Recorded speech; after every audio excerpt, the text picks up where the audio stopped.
हर महादेव। माता नर्मदा का नाम भी इसीलिए है नर्मदा हर, जो नरों के मद को हर ले वही नर्मदा। इसीलिए तो ये भाव आप समझिएगा। पिताजी भजन करके आधा अधूरा भाग के आए और आते ही भगवान द्वारिकाधीश की छाती में घूसों की मार लगाना शुरू कर दिया, भगवान को मारना। और भगवान कैसे?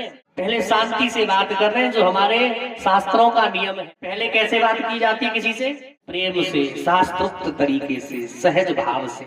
और कोई ना माने तो उस शास्त्र से एक डंडा निकलता है, शास्त्र में थे डंडा निकलता है, वो क्या बन जाता है फिर?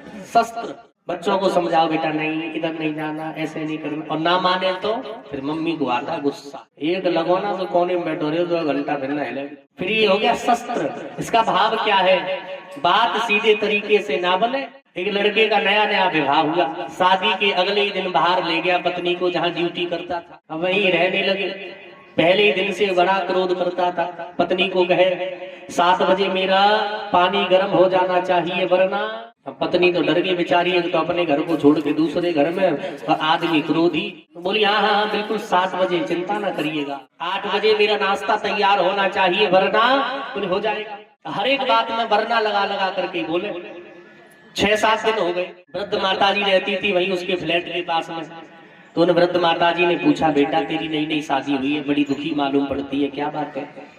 उसने सारी बात बताई। बोले माता जी हमारे पति बड़ा गुस्सा करते हैं, हर एक बात में वरना वरना, बड़ा क्रोध करते हैं। क्या? तो उन्होंने कहा अच्छा अब की बार वरना कह गए तो कान में कोई बात कह गई, अब के या कह गई? ठीक है। उनका तो वही रूटीन था, शाम को आए वही क्रोध में। सुनो हाँ 7 बजे पानी गर्म होना चाहिए वरना। पत्नी को वही बात याद आ गई जो पड़ोस वाली माता जी बता के गई। वो भी बोली वरना क्या कर लोगे?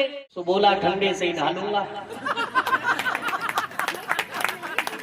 तो उतना ही झुको जितना आवश्यक रहे, पिटते ही रहो तो वह भी ठीक नहीं। भगवान ने थोड़ी देर तो बर्दाश्त किया, बात ऊपर आ गई सर से, तो भगवान ने भी प्रतिकार ही उचित समझा। जब बात सीधे तरीका से ना बने तो, घी सीधी उंगली से ना निकले तो काय को इस्तेमाल करना चाहिए? चम्मच को। देखो परीक्षित महाराज ताली बजाओ। अच्छा ताली इसलिए तरीका बदल दो। बात अगर सीधे से ना मान लो तरीका बदल दो, मनवाओ ही मत फिर सीधे से। क्योंकि एक पुरानी कहावत है, बातों के भूत बातों से नहीं मानते। दुर्जन के सामने हाथ जोड़ के खड़े रहो तो वही समझेगा इनका मतलब अभी तो कैसे हाथ जोड़ रहा है। किसी किसी का स्वभाव ही ऐसा होता है कि वो हाथ जोड़ के बात करता है, तो क्या वो स्वार्थी है, लालची है, मीठा ठग है? नहीं, कोई कोई होता ही ऐसा है। वो आपको भी कुछ देगा तो हाथ जोड़ के देगा। जरूरी थोड़ी है कि हाथ जोड़ने वाला हर एक ही चापलूस हो। कुछों की आदत होती है, वे भगवान के भक्त भी हो सकते हैं, और भक्त छोटे मोटे नहीं बड़े भक्त होंगे तभी हाथ जोड़ेंगे। दूसरे को देते समय, लेते समय तो सभी हाथ जोड़ ही लेते हैं, देते समय तो जरूरी थोड़ी है। भगवान ने भी प्रतिकार प्रारंभ किया और जो घूसों की मार लगाई।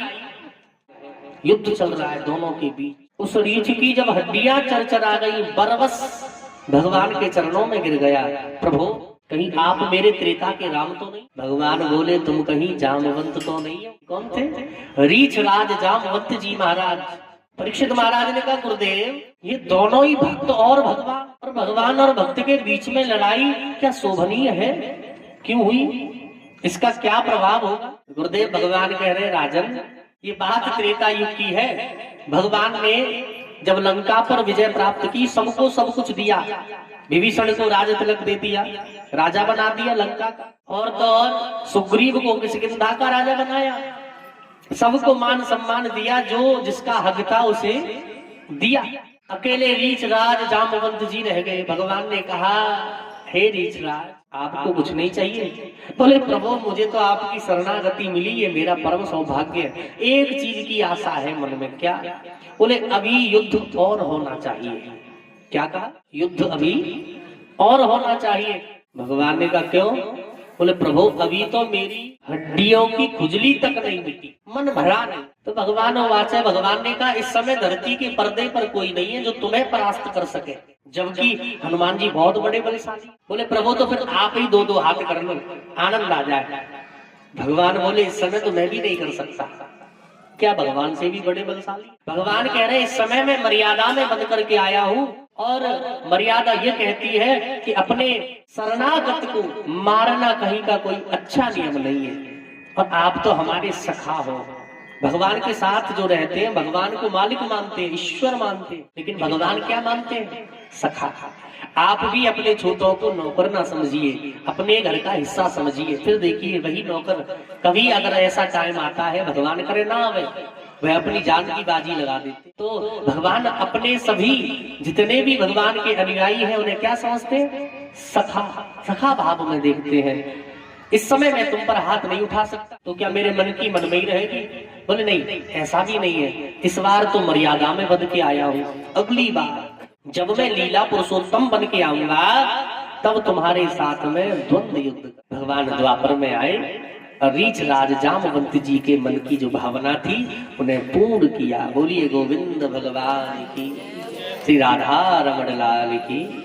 भगवान ने मनोरथ सबके पूरे किए।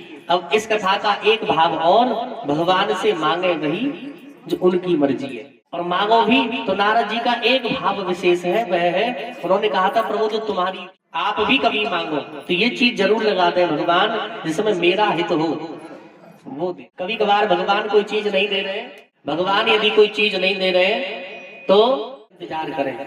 बोलिए वृंदावन बिहारी लाल।